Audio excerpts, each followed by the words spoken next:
अज्ञाननाशाय सतां जनानां कृतावताराय वसुन्धरायां मध्वाभिधानाय महामहिम्ने हतारि संघाय नमो नीलाय।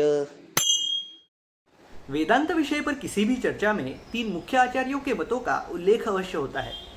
शंकराचार्य का केवलाद्वैत मत, रामानुजाचार्य का विशिष्टाद्वैत मत और मध्वाचार्य का द्वैत मत।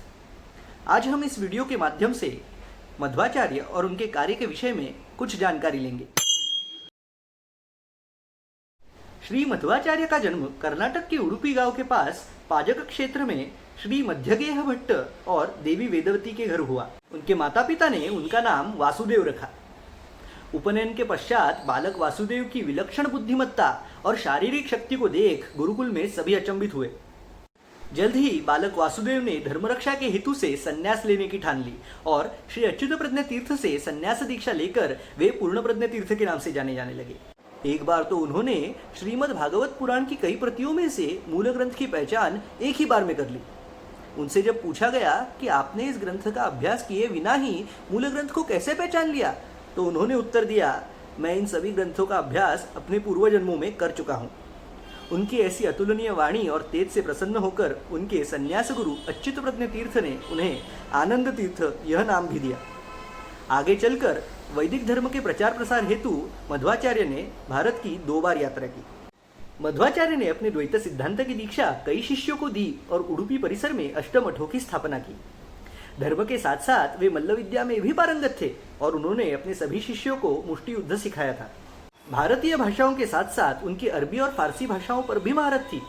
आइए आप और हम मिलके अभी उनके अतुलनीय कार्यों पर एक दृष्टि डालते हैं।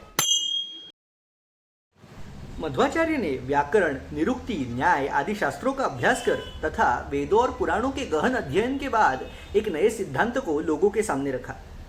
इस सिद्धांत को द्वैत वेदांत, बिंब प्रतिबिंबवाद, तत्ववाद आदि कई नामों से जाना जाता है।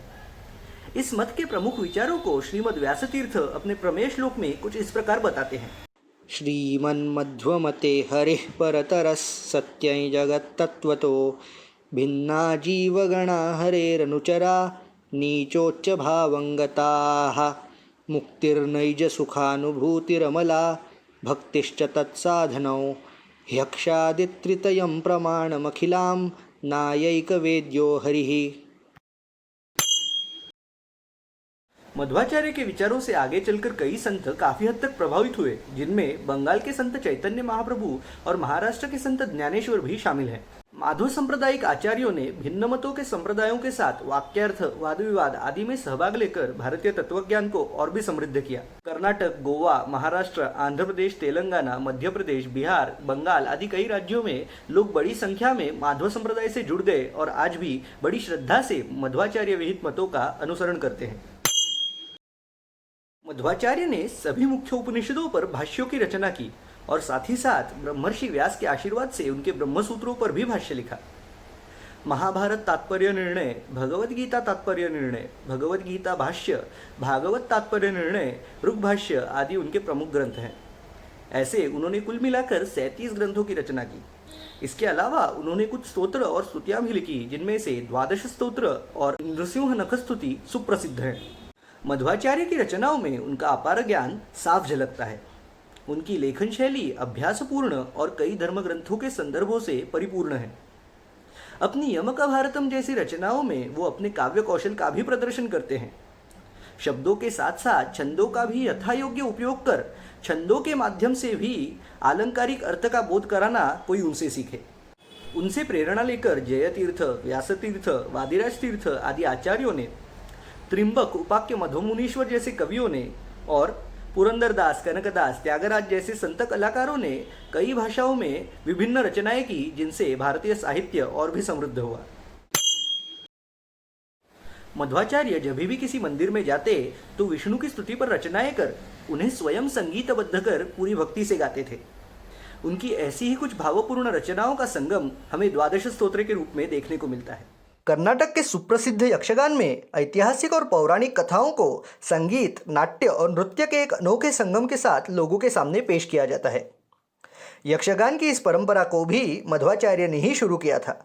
मध्वाचार्य के भक्तिभाव और कला ज्ञान से प्रभावित उनके शिष्यों ने हरिदास कूट की स्थापना की, जहां से भक्ति संप्रदाय शुरू हुआ और कर्नाटकी संगीत की नींव रखी गई। कर्नाटकी संगीत के जनक माने जाने वाले पुरंदरदास भी माधव संप्रदाय के ही थे। इस प्रकार से भारतीय शास्त्रीय संगीत की ये एक पूरी नई परंपरा मध्वाचार्य के कारण अस्तित्व में आई।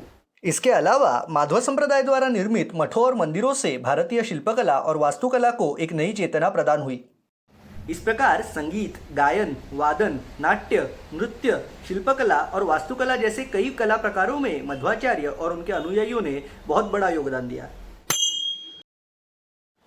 भारतीय इतिहास में मठों, मंदिरों और सन्यासियों का एक बेजोड़ स्थान है।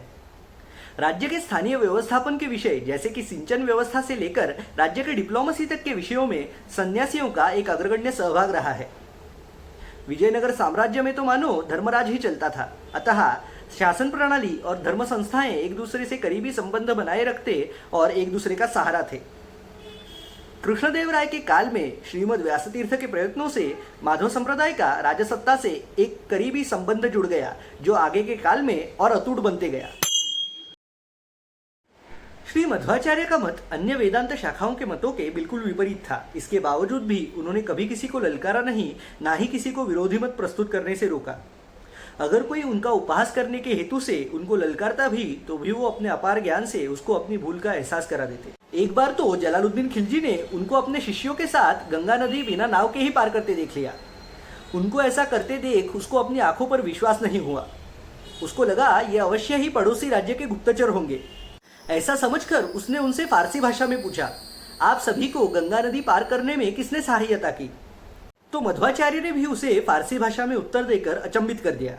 उन्होंने कहा, मुझे उस ऊपर वाले ने गंगा नदी पार करने में सहायता की। तुम उसे अल्लाह के नाम से जानते हो, मैं उसे श्रीहरि कहता हूँ। हम चाहे जिस भी भाषा में उसे पुकारे, हम सभी की पुकारों को उत्तर तो एक ही परमेश्वर देगा। जलालुद्दीन खिलजी जैसे बर्बर शासक को भी इतने सरल शब्दों में इतना गहन तत्वज्ञान सिखाने वाले मध्वाचार्य जैसे महानुभावों के कारण ही भारतीय संस्कृति की गरिमा आज भी कायम है।